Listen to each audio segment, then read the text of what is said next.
اس سے پہلے سورہ آل عمران کی مختلف آیتوں کا خلاصہ پیش کیا گیا، خاص طور سے وہ آیت کریمہ رہی جس آیت کریمہ میں کفار مکہ کی دھمکی کے باوجود صحابہ کرام غزوہ بدر صغریٰ میں گئے اور اللہ تعالیٰ نے صحابہ کرام کی دہشت کفار کے دل میں ایسے بٹھائی کہ وہ لوگ آئے نہیں۔ صحابہ کرام گئے، تجارت کیے، اللہ تبارک و تعالیٰ نے خوب منافع عطا فرمایا اور صحابہ کرام آرام کے ساتھ مدینہ تشریف لائے واپس، اور اللہ تعالیٰ نے ان کی عزت و سرخروئی کا چرچا، قوت و بہادری کا چرچا پورے عرب میں فرما دیا۔ اور آج کی جو آیات ہیں، پہلی آیت کریمہ جس کے نزول کا خلاصہ کچھ اس طرح بنتا ہے کہ کس کے بارے میں نازل ہوئی ہے۔ اس سلسلے میں دو قول ہیں۔ پہلا قول یہ کہ یہ کفار مکہ کے بارے میں نازل ہوئی۔ کفار مکہ مسلمانوں کو پریشان کرنے کے لیے بار بار دھمکیاں کسی نہ کسی کے ذریعے سے پہنچا دیا کرتے تھے کہ جیسے ہم نے مدینے سے نکال دیا، مکے سے نکال دیا ہے، ویسے کبھی بھی مدینے پہ حملہ کر کے اینٹ سینٹ بجا سکتے ہیں، مسلمانوں کو توہ بالا کر سکتے ہیں، اور بہت ساری شرارتیں دھمکیاں یہ لوگ پہنچایا کرتے تھے۔ تو اللہ تعالیٰ فرماتا ہے یہ کچھ بھی کر لیں اے محبوب، یہ ذرہ برابر نقصان نہیں پہنچا سکتے ہیں۔ اس میں لفظ تاکید کے ساتھ اللہ تعالیٰ نے فرمایا کوئی نقصان نہیں پہنچائے۔ پہلا قول تو یہ۔ دوسرا قول یہ ہے کہ یہ مدینے کے منافقین کے بارے میں یہ آیت نازل ہوئی، اور منافقوں کے بارے میں پورا بتایا گیا کہ ان کا جو سردار عبداللہ ابن ابی تھا، وہ چونکہ حضور صلی اللہ علیہ وسلم سے حسد کرتا تھا، خالی حضور کے آنے سے پہلے لوگ اس سے مشورے کرتے، کچھ بھی گھریلو معاملہ ہوتا تو اس کے پاس چلے جاتے، وہ فیصلہ کرتا، یعنی لوگوں نے اس کو اپنا سردار مان رکھا تھا۔ لیکن جب اللہ تعالیٰ نے اپنے محبوب کو ہجرت کا حکم دیا، حضور مدینہ آئے، تو اللہ تعالیٰ نے خالی مدینے کا سردار مصطفیٰ کو نہیں بنایا، ساری کائنات کا ہر ذرے کا سردار اپنے نبی کو بنایا۔ خالی انسان اپنا فیصلہ نہیں کراتا، انسان کے علاوہ جانور بھی فیصلہ کرانے آتے ہیں۔ یہ تو جانور کو ہم لوگوں نے دیکھ لیا کہ جانوروں نے فیصلہ کرایا، ورنہ مصطفیٰ کی بارگاہ میں کنکر بھی فیصلہ ضرور کراتے ہیں۔ اسی لیے کسی کو مارا جاتا ہے، کنکر کو ڈنڈے سے پھینکا جاتا ہے، کسی پتھر کو اٹھا کر کے کعبے کی دیوار میں لگا دیا جاتا ہے۔ یہ بھی آقا علیہ السلام کا فیصلہ ہے۔ تو حضور جب آ گئے تو یہ لوگ مخالفت کرنے لگے۔ منافقین عبداللہ ابن ابی بڑی محنت کرنے لگا، سامنے آتا تو بڑی محبت دکھاتا، اور جیسے ہی پیچھے جاتا مخالفت شروع کر دیتا۔ وہ مخالفت کرتا رہا، حتیٰ کہ اس کی شرارت کی وجہ سے کچھ نئے نئے لوگ جو ایمان لائے، جن کے دلوں میں ایمان راسخ نہیں ہوا تھا، مکمل طور سے رچا بسا نہ تھا، ان لوگوں نے اسلام کو چھوڑ دیا، مرتد ہو گئے معذرت۔ تو جب مرتد ہو گئے تو منافقین مدینہ، کفار، یہود، نصارہ، یہ لوگ اسی کا پروپیگنڈا کرنا شروع کر دیے کہ دیکھو اگر اسلام حق ہوتا، پیغمبر اعظم صلی اللہ علیہ وسلم حق ہوتے تو یہ لوگ اسلام سے ہٹ کے نہیں آ جاتے، اسلام کو چھوڑ کر کے نہیں آ جاتے۔ ان کا چھوڑ کر کے آنا اس بات کی دلیل ہے کہ اسلام صحیح نہیں ہے۔ تو اللہ تعالیٰ فرماتا ہے محبوب، لاکھ لوگ مرتد ہوتے رہے، منافقین شرارت کرتے رہے، لیکن یہ ذرہ برابر دین کو نقصان نہیں پہنچا سکتے۔ تو آپ یہ غور کریں کہ کبھی کبھی سنگت، حضور کی سنگت تو بڑی عجیب ہے کہ آقا علیہ السلام کی سنگت میں دیوانہ آیا تو ہدایت کا ستارہ بنا دیا گیا، اور جو خرافات کرنے کے لیے آیا تو مصطفیٰ نے اس کو اپنی امت کا فرعون بتا دیا کہ ابو جہل میری امت کا فرعون ہے، آقا فرماتے ہیں۔ تو اللہ تبارک و تعالیٰ اسی تعلق سے اس آیت کریمہ میں ارشاد فرماتا ہے۔ چنانچہ اللہ تعالیٰ فرماتا ہے وَلَا يَحْزُنْكَ الَّذِينَ يُسَارِعُونَ فِي الْكُفْرِ، اور اے محبوب آپ کو غم نہ دے، کیونکہ محبوب کو تسلی دینا ہے نا، غم نہ دے کبھی کبھی ایسا ہوتا ہے جیسے مسجد کا امام، عام طور سے ہم جیسے امام رہتے ہیں تو فکر لاحق ہوتی ہے کہ بھائی نمازیوں کی تعداد تو بڑی رہتی تھی، اچانک کم کیوں ہو گئی؟ اور جن کو مسجد کی فکر رہتی ہے وہ لوگ بھی غور کرتے ہیں اچانک کم کیوں ہو گئی۔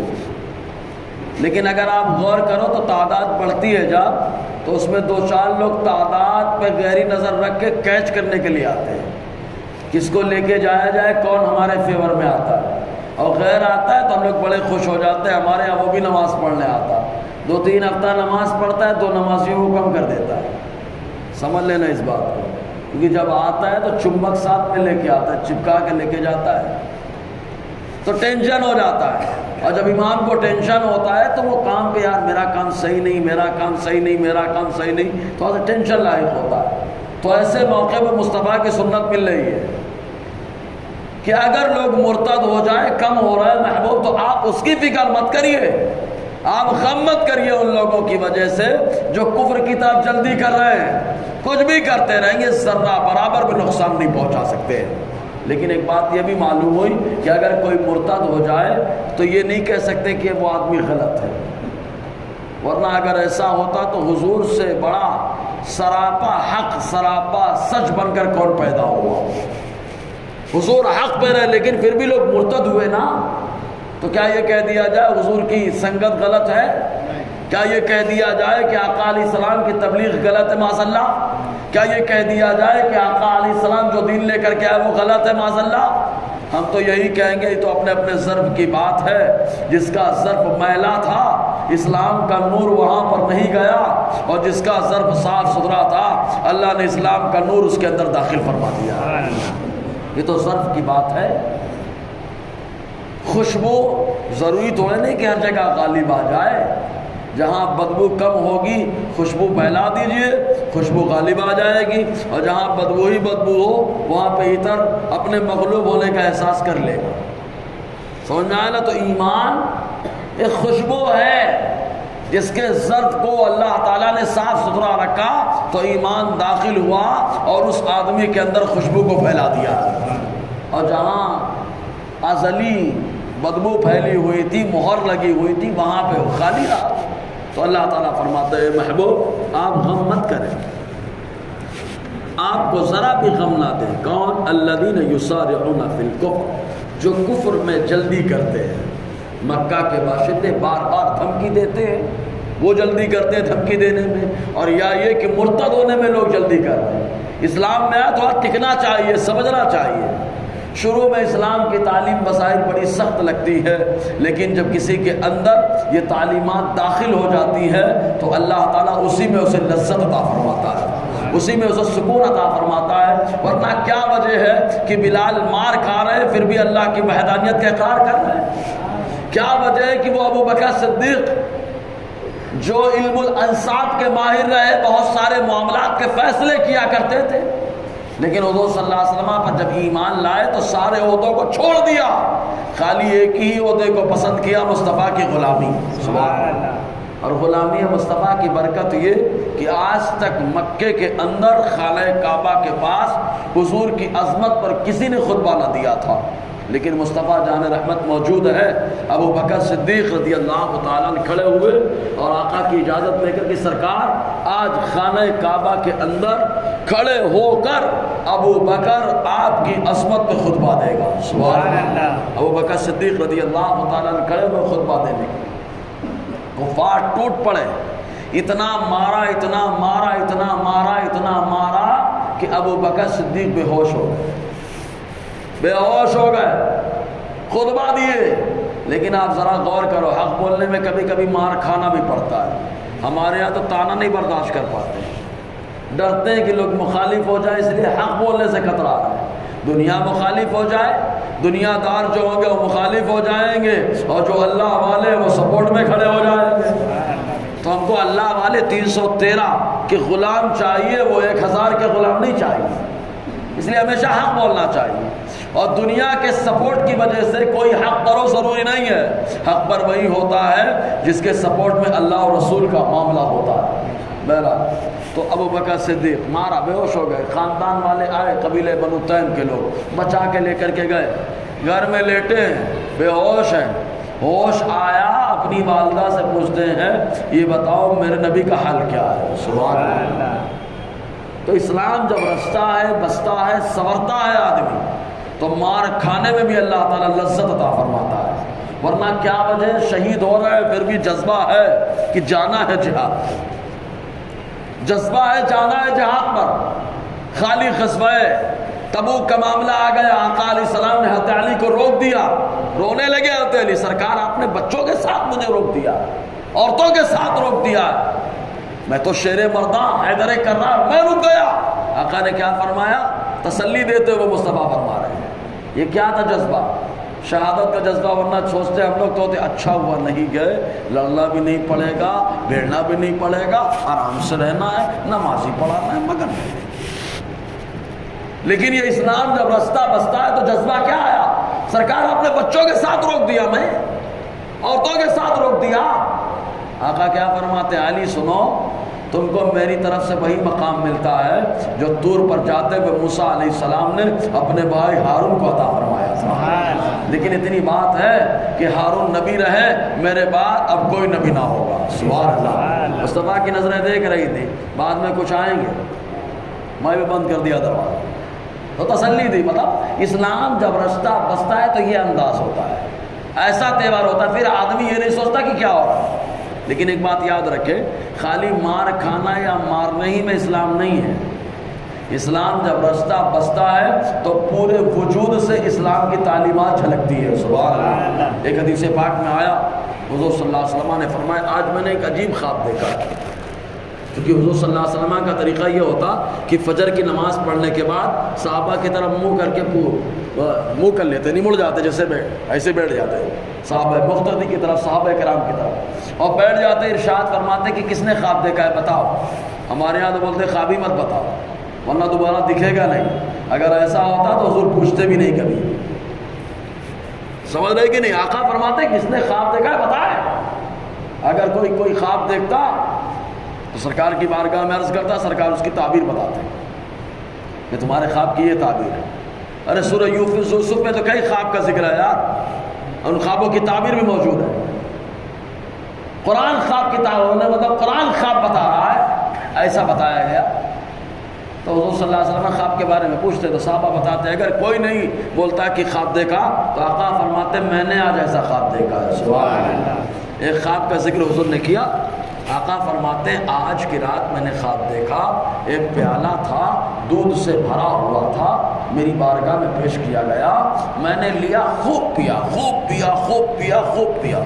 جب میں سیر ہو گیا تو وہ پیالہ میں نے عمر کو دے دیا، عمر نے پیا خوب پیا خوب پیا، اتنا پیا کہ ان کے پورے بدن سے حتیٰ کہ ناخن سے دودھ نکلنے لگا۔ سبحان اللہ۔ صحابہ کرام، اب ہم لوگ ہوتے تو ناخن سے دودھ نکلنے لگا، پورے بدن سے دودھ نکلنے لگا، کیا مطلب؟ تو آقا علیہ السلام سے پوچھا گیا فما اولتا یا رسول اللہ، تو آپ نے کیا تعویل اور کیا تعبیر بتائی ہے؟ آقا نے فرمایا دین، کہ جب میں سیراب ہوا دین کا کام کرتا رہا تو مکمل طور سے میں نے دین کا کام کیا، اور میرے بعد عمر کا پورا وجود دین کا کام کر رہا ہے۔ سمجھے نا؟ یہ دین ہے، علم ہے۔ تو بتانا مقصد ہے کہ جب رستہ بستا ہے اسلام میں بندہ تو اس کا پورا وجود دین کا کام کرتا ہے، اس کا چلنا بھی دین کا کام ہے، اس کا بیٹھنا بھی دین کا کام ہوتا ہے، اس کا اٹھنا بھی دین کا کام ہوتا ہے، اس کا سونا جاگنا کھانا پینا یہ سب دین کا ہی کام ہوتا ہے، حتیٰ کہ بچوں سے ملنا بھی دین کا کام ہے۔ اچھا ہم لوگ سمجھتے ہیں بچوں سے ملنا یہاں پہ دین، نہیں، وہاں پر بھی اسلام ہے، وہاں پر بھی اسلام ہے۔ بچوں کے ساتھ کیسا ویوہار ہو، اپنے ہاں تو کسی بچے کو چپ کراتے بولتے آ دے آیا کچھ نہیں، جھوٹ بولنا سیکھ گیا۔ آقا علیہ السلام کی بارگاہ میں ایک صحابی نے ایسا کیا، حضور نے فرمایا ایسا مت کرنا، حضور نے منع فرما دیا، کیونکہ بچہ اسے جھوٹ سیکھتا ہے نا بچوں کے ساتھ بات کرنے میں۔ آقا علیہ السلام نے ہر جگہ دین رکھا ہے، تو اللہ تعالیٰ فرماتا ہے محبوب آپ غم مت کرو، آپ غم مت کرو۔ معلوم یہ ہوا کہ اگر کسی کو جیسے امام ہو یا جو دین کا کام کرے کسی وجہ سے اس کو غم ہو جائے تو اس کے غم کو دور کرنا یہ اللہ کی سنت ہے۔ اللہ تعالیٰ کی سنت ہے، ہر بندہ اللہ کی سنت پہ عمل نہیں کر پاتا۔ غم نہ کرو محبوب ان لوگوں کی وجہ سے جو کفر میں جلدی کرتے ہیں، انہم لن یضروا اللہ شیئا، بے شک ہرگز، تین تاکید کے ساتھ ہے، تین تاکید، ان تاکید، ہم تاکید، لن تاکید، اللہ تعالیٰ نے تین تاکید، تین زور کے ساتھ ارشاد فرمایا کہ بے شک جو مرتد ہو رہے ہیں ہونے دو مرتد محبوب، آپ غم مت کرو، یہ ہرگز اللہ کا ذرہ برابر نقصان نہیں پہنچا سکتے، ذرہ برابر، اور اللہ کو کون نقصان پہنچائے؟ ایک آیا تھا پاگل بادشاہ، اس نے اپنے آپ کو کہا تھا میں خدا، بولے معاذ اللہ، کون تھا؟ نمرود، اس نے خدائی کا دعویٰ کیا، جانتے ہیں اس نے ایک بنایا تھا، یا حامان ابن لی صرحا، اے حامان میرے لیے ایک محل بنا، سمجھے کہ نہیں؟ بہرحال اس کا ذکر قرآن میں موجود بھی ہے۔ تو اس نے جو ہے نا، اللہ معافی چاہوں گا، فرعون وہ نمرود نکل گیا، اس نے بھی خدائی کا دعویٰ کیا نا، تو بڑا بنا تو اللہ نے لنگڑے مچھر سے پنچ لگایا اور ایسا دماغ میں جا کے بیٹھ گیا، ہے نا؟ بہرحال تو فرعون تو یہ جو ہے نا تیر چلاتا تھا آسمان کی طرف ایسے، بولے میں خدا سے جنگ کر رہا ہوں، بولو معاذ اللہ، خدا سے جنگ کر رہا ہوں۔ صحیح بات ہے، کچھ لوگ کرتے ہیں جنگ، جیسے جو سود کا کاروبار کرتا ہے وہ خدا سے جنگ کرتا ہے، حدیث قرآن کے اندر آیا ہے، جو سود کا کاروبار کرتا ہے، سود کا لین دین کرتا ہے، وہ اللہ سے جنگ کرتا ہے، جو ولیوں کا گستاخ ہوتا ہے وہ اللہ سے جنگ کرتا ہے نا، حدیث کے اندر ہے، قرآن کے اندر ہے۔ تو مارتا تیر اوپر، تیر جاتا تو صحیح، لیکن جب اوپر سے آتا تو خون لگا ہوا آتا، تو بولا دیکھو تو دنیا کو تیڑا بنا لیا، لیکن اللہ تبارک و تعالیٰ سے جنگ کا اعلان کیا تھا نا، اٹھا کے اللہ نے دریائے قلزم میں ڈبو، سمجھے نا؟ تو اللہ تعالیٰ کا کیا نقصان ہوگا؟ تو جو اللہ سے جنگ کا اعلان کرتا ہے وہ خود برباد ہوتا ہے۔ تو اللہ تعالیٰ فرماتا ہے، تو اللہ تبارک و تعالیٰ کا ہرگز یہ ذرہ برابر نقصان نہ پہنچائیں گے۔ یرید اللہ اللہ یجعل لهم حظا فی الآخرہ، اللہ چاہتا ہے کہ ایسے لوگوں کا آخرت میں کچھ حصہ نہ ہو، سب کچھ دنیا میں ہو، آخرت میں کچھ نہ ہو۔ دیکھیں نا، اسی لیے کفار ہمارے اوپر طنز کرتے ہیں کبھی کبھی کہ ان کے گھر بھی صحیح نہیں، ان کے کاروبار بھی مطلب کمزور ہیں، دبے لچے ہیں۔ میں نے کہا پیارے، ہمارے نبی نے تو پہلے ہی بتا دیا تمہارے لیے جنت ہے، تو تم اپنی جنت میں مگن رہو، ہمارے لیے تو قید خانہ ہے، تو ہم قید میں ہیں، جب یہاں سے نکلیں گے تب اللہ ہمیں جنت کی سیر عطا فرمائے گا۔ لیکن وہ لوگ غور کریں جو نام مسلم ہے اندر سے ایمان نہیں ہے، یہاں بھی قید میں وہاں بھی قید ہے، سمجھنا؟ بس نام ہے مسلمانوں کا، ظاہر مسلمان ہے تو یہاں والے بھی قید میں ڈال کے رکھے، اور اندر سے ایمان نہیں ہے تو وہاں بھی قید میں، سمجھ میں آ رہا نا؟ تو اللہ تعالیٰ فرماتا ہے آخرت میں ان کا کوئی حصہ نہیں رکھے، اللہ تعالیٰ یہ چاہتا ہے، اسی لیے سب کچھ ان کے پاس دنیا ہی میں، آخرت میں کچھ نہیں۔ جو بولے حضرت دنیا میں مسلمانوں کا کچھ نہیں، تو حضرت ابوبکر تو بہت بڑے سیٹ رہے، صحیح ہے کہ نہیں؟ حضرت عثمان غنی اتنے بڑے سیٹ رہے، آج بھی ان کا ہوٹل بھی موجود ہے، ان کا باغ بھی موجود ہے، کنواں بھی موجود ہے، صحیح ہے کہ نہیں؟ بولے ایسے سیٹ رہے، بولے قید خانے میں سیٹ۔ ہم نے کہا پیارے کچھ وی آئی پی بھی ہوتے ہیں، سبحان اللہ، جو وی آئی پی بھی ہوتے ہیں یہاں بھی رہتے ہیں، جیسے مالک آتے، مالک داروغہ جہنم، جہنم میں کام کر رہے ہیں کہ نہیں کر رہے ہیں؟ جہنم تو قید خانہ ہے نا، لیکن وہاں وہ کام کر رہے ہیں۔ تو کہا کچھ اللہ کے محبوب ہیں جنہیں اللہ تبارک و تعالیٰ یہاں بھی دے رہا ہے، وہاں بھی عطا فرمائے گا، یہاں بھی وہاں بھی۔ تو اللہ تعالیٰ فرماتا ہے اللہ چاہتا ہے کہ ان کا آخرت میں کچھ حصہ نہ ہو، اور جب آخرت میں کچھ حصہ نہ ہوگا تو وَلَهُمْ عَذَابٌ عَظِيمٌ، ان کے ہی لیے بڑا عذاب ہے۔ یا اللہ عذاب تو ہے ایمان والوں کے لیے، تو کہا وہ چھوٹا عذاب ہے، بڑا عذاب تو انہی کے لیے، کیونکہ ہمیشہ کافر جہنم میں رہنے والا ہے، مومن تو جائے گا پاک صاف ہونے کے لیے، اللہ چاہے تو بے حساب داخلہ عطا فرمائے۔ اور اگر اللہ تعالیٰ عدل فرمائے انصاف فرمائے پکڑ کرے گا تو پاک کرنے کے لیے ڈال دیا جائے گا جہنم میں۔ بتا چکا ہوں اس سے پہلے کہ جہنم میں جانا دو طریقے سے ہے، ایک عذاب دینے کے لیے، ایک پاک کرنے کے لیے، صاف کرنے کے لیے۔ کافر جائے گا تو اس کو عذاب دیا جائے گا، اور مومن جائے گا تو گناہوں کو پاک اور صاف کرنے کے لیے جلا جلا کے نکالا جائے گا۔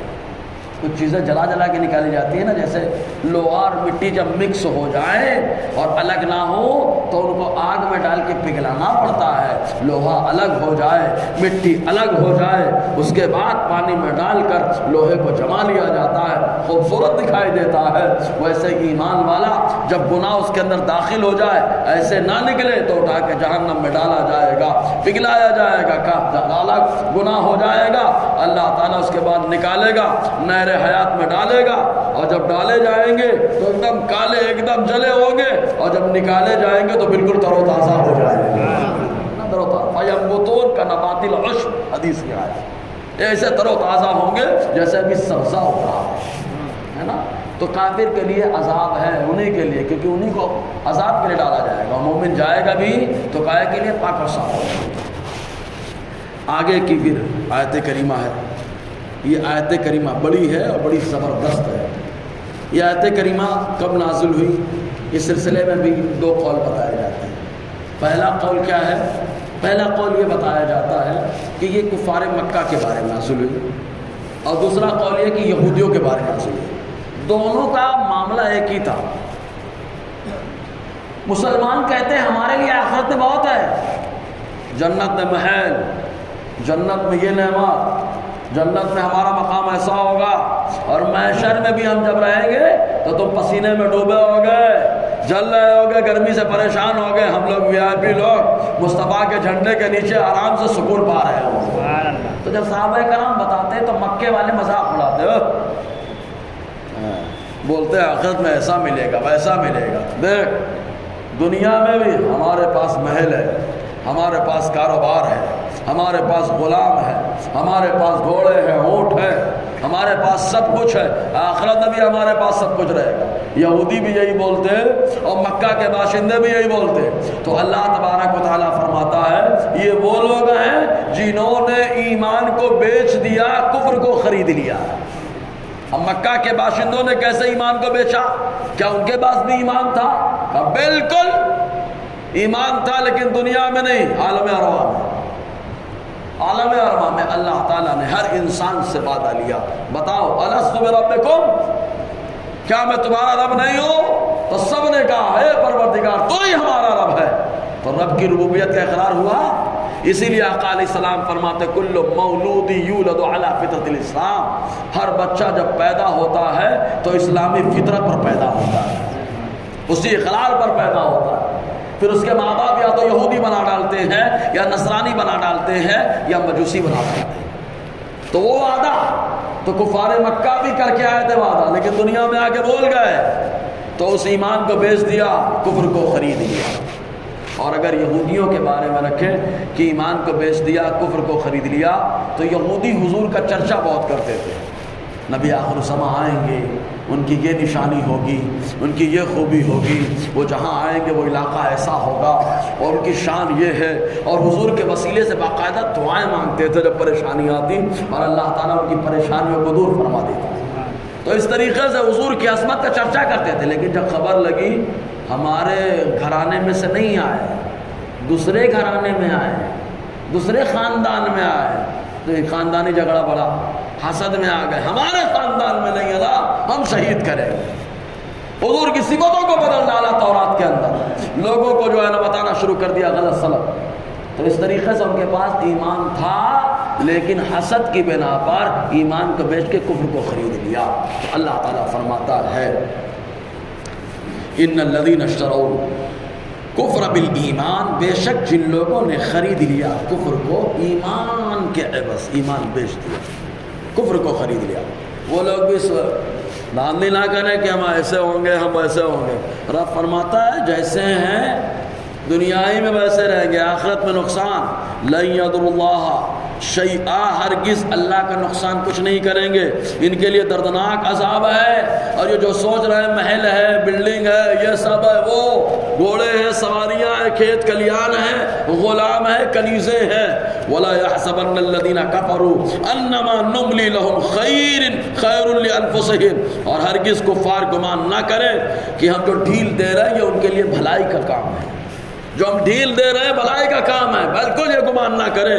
انما نملی لہم لیزدادوا اثما، ہم ڈھیل دے رہے ہیں تاکہ اپنے گناہ کو بڑھاتے رہیں، کفار گناہ کو بڑھاتے رہیں، اور جب اللہ کی پکڑ آئے، گرفت آئے تو عذاب میں مبتلا کیے جائیں۔ وَلَهُمْ عَذَابٌ مُّهِينٌ، ان کے لیے تو رسوا کرنے والا عذاب، آخرت میں رسوا ہوں گے، بڑے ڈین ڈال سے آئیں گے، بڑے شان سوچ کے آخرت میں مقام ملے گا، لیکن وہاں ان کا معاملہ مچھر کے پر کے برابر بھی نہ ہو، ایک دم رسوا کرنے والا عذاب۔ اب آگے کی جو آیت ہے علم غیب کے تعلق سے، تو بس ایک گزارش ہے کہ اگلے ہفتے جب آنا تو علم غیب پہ جتنے سوال آج سے آپ کے دوستوں نے کیا ہو، ٹھیک ہے، یا آپ نے پڑھا ہو کچھ شبہ، کاغذ میں لکھ کے لانا، اگلے ہفتہ سوال جواب کا کھلا سیشن بھی درس کے بعد رہے گا، کیونکہ وہ بنیادی عقیدے میں سے، ٹھیک ہے۔ الحمدللہ رب العالمین، صلی اللہ علیہ وسلم۔